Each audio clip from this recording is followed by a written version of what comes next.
કાલે સિટી ન્યૂઝના મારફતથી મારી ઉપર એવો આક્ષેપ કરવામાં આવ્યો છે, એવી એક અરજી દેવામાં આવી છે કે અલ્પેશ ઢોલરિયાએ 4 કરોડ ઉપરની કોઈ ઠગાઈ કરી છે.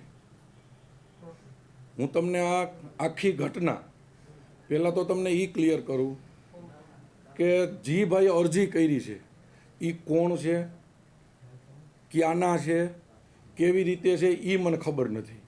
બીજું જી એને આક્ષેપ કર્યો છે કે ક્રિપ્ટો, હવે ક્રિપ્ટો કેવા કલરનું હોય શું હોય એ મને ખબર નથી.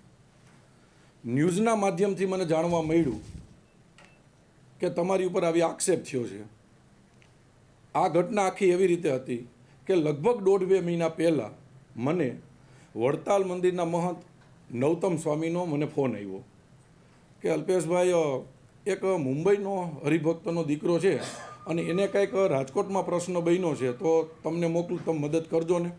એટલે મેં એને કીધું કે આજ હું હાજર નથી, એને કહો કાલ તમે મોકલો તો હું એને મળીશ. પછી મેં એને ફોન કર્યો કે હું સવારથી બપોર સુધી ગોંડલ માર્કેટિંગ યાર્ડે આવીશ, બપોરથી સાંજ સુધીમાં આવો તો તમે રાજકોટ કાલિયાલી મારી મિટિંગ હોય હું ત્યાં આવીશ.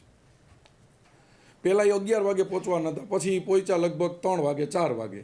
એટલે મેં એને પાછો ફોન કર્યો કે તમે ગોંડલ ધક્કો ન ખાતા, તમે રાજકોટ અહીંયા રાજકોટ આવજો.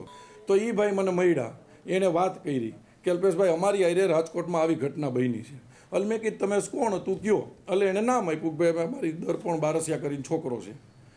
મેં એનો કોન્ટેક કર્યો તો એ છોકરાએ મને એવું કીધું કે અલ્પેશભાઈ મારે એની પાસેથી 2 કરોડ તો લેવાના છે.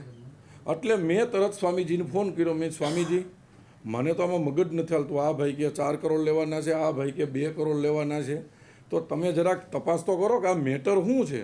એ છોકરાઓ લગભગ મારી પાસે ઓછામાં ઓછા અડધો પોણો કલાક અહીંયા બેઠા.